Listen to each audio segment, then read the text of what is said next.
Express Arthur. Written and told by Kiefer Adams. Gordon was not feeling well. He had felt a horrible pain in his cylinders and had gone to the works to have it sorted. He had also been suffering a bad case of ash clot in his firebox. The Fat Controller knew that Gordon was important to the Express and promised to find another engine to take over it until Gordon was better.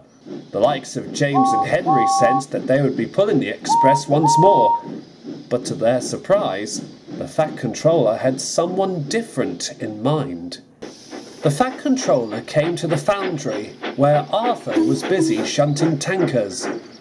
"Hello, Arthur," he greeted. "Just the engine I'd like to see." "Yes, sir," said Arthur nervously. Arthur was still worried that the Fat Controller was cross about his accident on his first day. "No need to worry, Arthur," said the Fat Controller. "You've proved to be a really useful engine since your first day. In fact, I have a job for you to tackle in the morning." "Yes, sir?" asked Arthur. "Gordon usually pulls the Express, but I'm afraid he's out of commission for a while. Would you like to take the Express tomorrow?" Arthur looked rather pale. I suppose I could, sir," he said.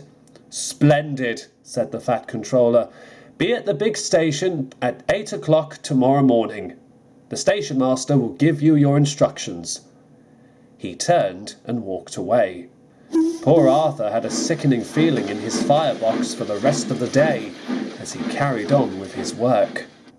When Arthur returned to the sheds that evening, he was still worrying. "Hello, Arthur," whistled Percy.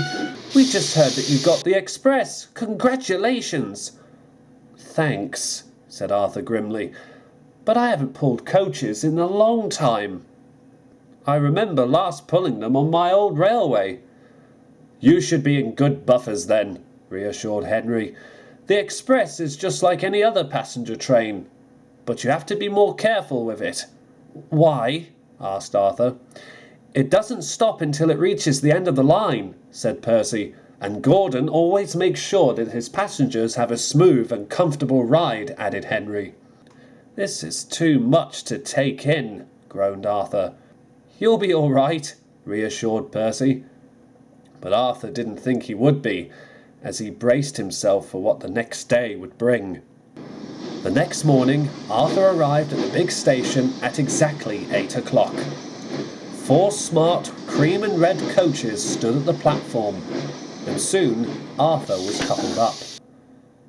He watched as the passengers started boarding the train. "Come on, Arthur, you can do this," he said to himself. "You've got this. Make Gordon proud. You can do it." It felt like ages for the guard's whistle, but when at last it blew, Arthur set off out of the station. Come along," he said with a nervous tone. We're coming along," sang the coaches. Arthur soon made his way out onto the main line. He felt at first everything was going well. The coaches ran smoothly behind him. James, who had been shunting in the yard for the morning's goods, was amazed with how Arthur looked. Secretly, the red tank engine looked rather majestic gliding along the line, with 4 sleek coaches gliding after him. Before long, Arthur was already halfway across the island. Just as he was passing Rolf's castle, he was starting to enjoy himself. "This is great!" he cried. You're pulling us well," sang the coaches.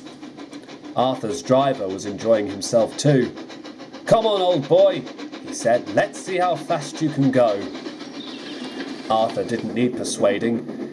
He began to pick up speed and was thundering down the line, with the coaches rolling smoothly after him. Many engines stopped and stared in bewilderment as Arthur flashed by. Even Edward was impressed when Arthur thundered through his station and charged up Gordon's Hill without any trouble. Before long, the end of the line came into sight and Arthur came to a gentle stop. Many of the passengers came to thank him. and hoped that Arthur could give them a more pleasant ride on the way home. "That was wonderful," said Arthur, and for the first time all day, he actually felt a lot better. That evening, Arthur returned to Tidmouth Sheds feeling a lot more good about himself. Thomas was already there, and so was Gordon, who was now out of the works and feeling a lot better. "Well done, Arthur," said Gordon. "Henry dropped in at the works to deliver supplies and told me how well you did. I understand you were a bit nervous." "A little bit, yes," confessed Arthur, "but it was a wonderful experience." "You were splendid, Arthur," said Thomas. "Thank you," said Arthur, blushing a little. "It seems James and Henry may have a bit of competition," added Gordon. "Perhaps you'd like to pull the express again sometimes."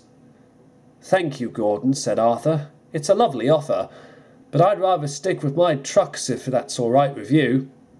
"Very well, Arthur," said Gordon. "But I must admit, it was truly an honour hearing about you pulling the express so well." Arthur just grinned. Arthur never got to pull the express again after that, but he always thought about how well he had done. In fact, just the other day, he found something new to enjoy, the Norrumby fishing village. But that's another story.